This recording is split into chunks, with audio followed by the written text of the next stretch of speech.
watching Hexus TV, and we are at COMPUTEX 2009. I'm talking to Matt Wuebbling, who's a Senior Product Manager in the Notebook Group at NVIDIA. Hi, Matt. Hi. Okay, part of your remit with NVIDIA is the Ion platform, which I know to be a graphics enhancement for systems running Intel Atom processor, netbooks, that sort of thing. I understand, though, that it's no longer constrained by Atom Ion. Can you tell me a little bit more about that? Yeah, absolutely. So when we originally launched Ion, to your point, it was a product that enhanced the capability of an Atom platform, or an Atom-based system. Yeah. So Ion came to the scenes and it improved the graphics performance up to 10x. You can now suddenly run premium operating systems, HD movies. It was great.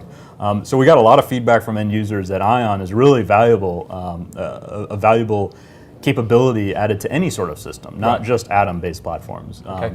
So yes, absolutely. Ion is now a brand for NVIDIA. Okay. It is an Ion graphics processor, and as such, an Ion graphics processor can connect to Atom CPUs, Celeron CPUs, Core 2 Duo CPUs, just a wide swath of different products. Just Intel ones, not AMD ones? Still today, it's just Intel. That's right. Yep.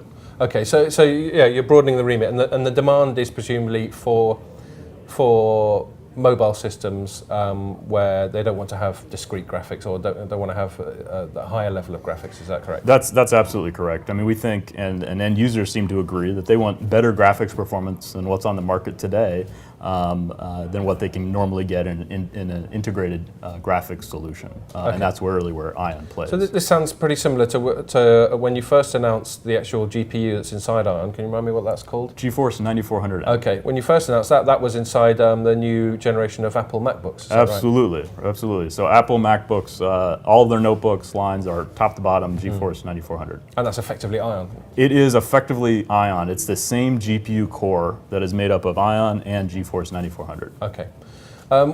When you first told me that you're no longer constraining Ion to just Atom, I thought that's not a surprising move, because I know there's been some contention, your CEO, Jensen, talking about how Intel tends to sell Atom with its own chipset bundled, and that it potentially inhibits people using Ion. Is that the reason why you made that decision? No, absolutely not. I mean, our perception of Intel pricing and what we actually do with our GPUs is really dependent on what end users want, right? And what we can actually provide to end users to improve their overall computing experience. So the Ion move to enable it to support other products, in fact it has already, right? GeForce 9400 and Ion leveraging the same GPU core, just by that fact alone can attach to Core 2 Duos like you see in the Apples today.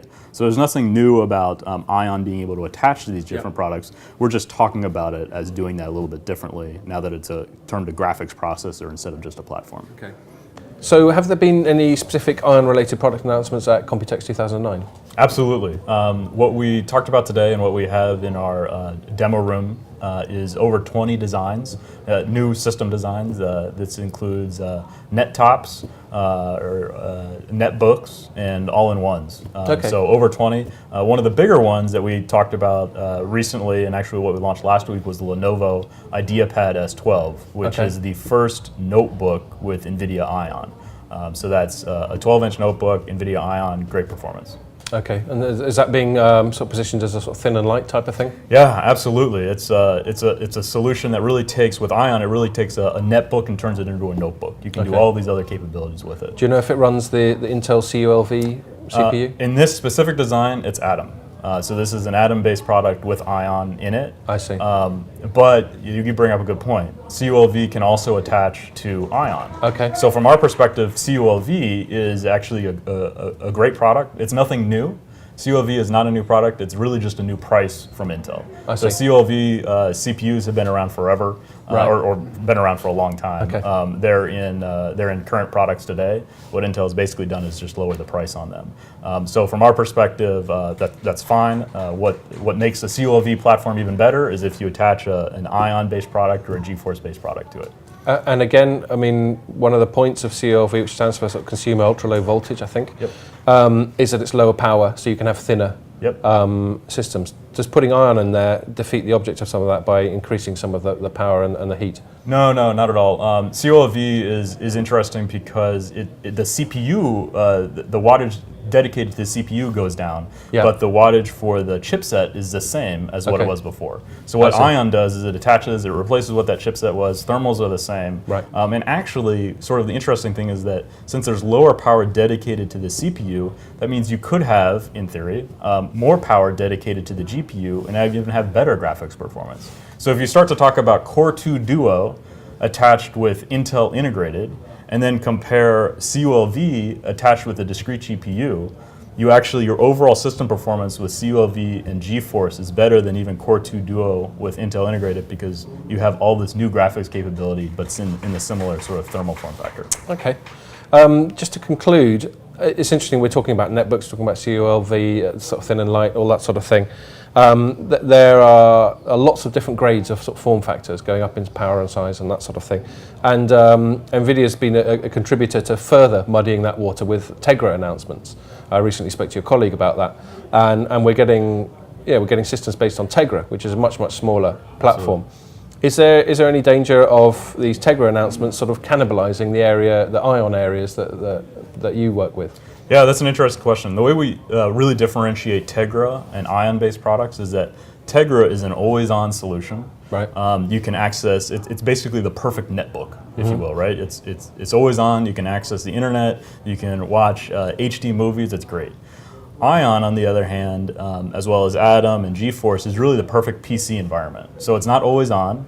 It's off sometimes. It still has great battery power or battery life, but you can run all of the applications that you're typically used to running on a full-featured PC. So Tegra is more of a netbook, not full-featured PC, but Ion brings the PC element to it. Now, when we were off camera, you wanted the opportunity to rubbish the Tegra because, and you haven't taken advantage of that. Are you sure you don't want one more go? No. I think Tegra is a great product. Actually, what Tegra allows us to do is, again, address a market need by end users to have small portable devices, similar to their smartphones. So what we love to see is this is really just another way of delivering great graphics to end users. You can get go out and buy your Alienware notebooks, buy an Ion-based, smaller notebook, and then you also have a Tegra device, and you can, have great graphics wherever you go. Great. Thanks a lot for that, Matt. Thank you. So I was talking to Matt Wuebbling, Senior Product Manager in the Notebook Group at NVIDIA. You're watching Hexus TV at COMPUTEX 2009.